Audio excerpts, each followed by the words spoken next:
Silicon city, ಉದ್ಯಾನ ನಗರಿ, IT hub ಹೀಗೆ ನಾನಾ ಹೆಸರುಗಳಿಂದ ಕರೆಸಿಕೊಳ್ಳೋ ಬೆಂಗಳೂರಿನ ರಿಯಾಲಿಟಿನೇ ಬೇರೆ.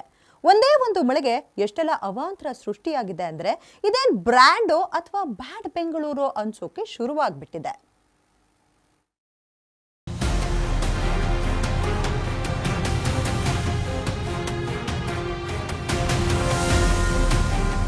ಬೆಂಗಳೂರಿನಲ್ಲಿ ತಡರಾತ್ರಿ ಸುರಿದ ವಿಪರೀತ ಮಳೆ ಜನರಿಗೆ ನಡುಕ ಹುಟ್ಟಿಸಿದೆ. ರಣಭೀಕರ ಬಿರುಗಾಳಿಗೆ ನಗರದೆಲ್ಲೆಡೆ ಬೃಹತ್ ಮರದ ರೆಂಬೆ ಕೊಂಬೆಗಳು ಮುರಿದು ಬಿದ್ದಿವೆ.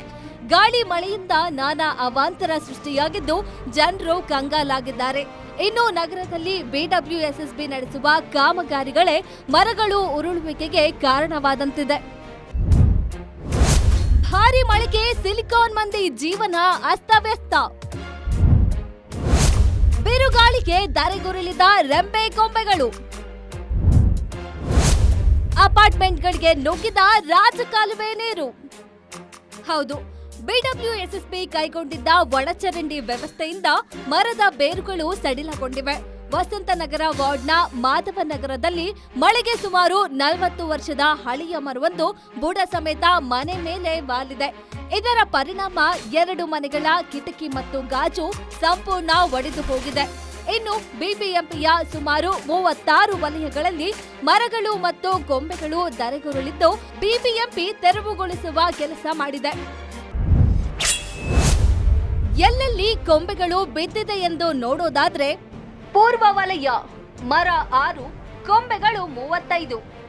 ದಾಸರಹಳ್ಳಿ ಮರ 2, ಕೊಂಬೆ 4. ಮಹದೇವಪುರ ಮರ 4, ಕೊಂಬೆಗಳು 8. ಯಲಹಂಕ ಮರ 3, ಕೊಂಬೆಗಳು 15. ದಕ್ಷಿಣ ವಲಯ ಮರ 9, ಕೊಂಬೆಗಳು 18. ಪಶ್ಚಿಮ ವಲಯ ಮರ 4, ಕೊಂಬೆಗಳು 6. ಬೊಮ್ಮನಹಳ್ಳಿ ಮರ 6, ಕೊಂಬೆಗಳು 18.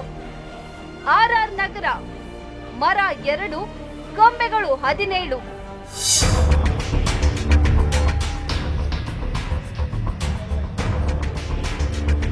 ಇನ್ನು ಒಂದೇ ದಿನ ಸುರಿದ ಮಳೆಗೆ ಸಾಯಿ ಲೇಔಟ್ ಜನರಿಗೂ ಜಲ ಸಂಕಷ್ಟ ಎದುರಾಗುವುದು ಕಡಿಮೆ ಆಗಿಲ್ಲ. ಪ್ರತಿ ವರ್ಷದ ಮಳೆಗೆ ಜಲಾವೃತವಾಗೋ ಸಾಯಿ ಲೇಔಟ್ ತಡರಾತ್ರಿ ಸುರಿದ ಮಳೆಯಿಂದಲೂ ಮನೆ ಅಂಗಡಿಗಳಿಗೆ ರಾಜಕಾಲುವೆ ನೀರು ನುಗ್ಗಿದ ಹಿನ್ನೆಲೆ ಜನರು ಜಲ ಸಂಕಷ್ಟಕ್ಕೆ ಎದುರಾದ್ರು. ರಾಜಕಾಲುವೆ ನೀರು ಹೋಗೋ ಜಾಗ ಒತ್ತುವರಿಯಾದ ಪರಿಣಾಮ ಪ್ರತಿ ವರ್ಷನೂ ಕೂಡ ಇಲ್ಲಿ ಮಳೆಗಾಲದ ಸಮಸ್ಯೆಯೂ ತಪ್ಪಿಲ್ಲ.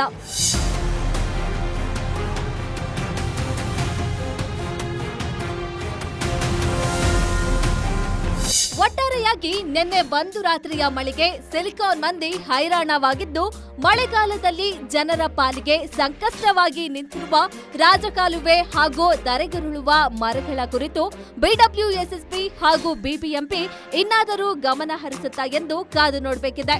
Shami Shetty, metro bureau, guarantee news, Bengaluru.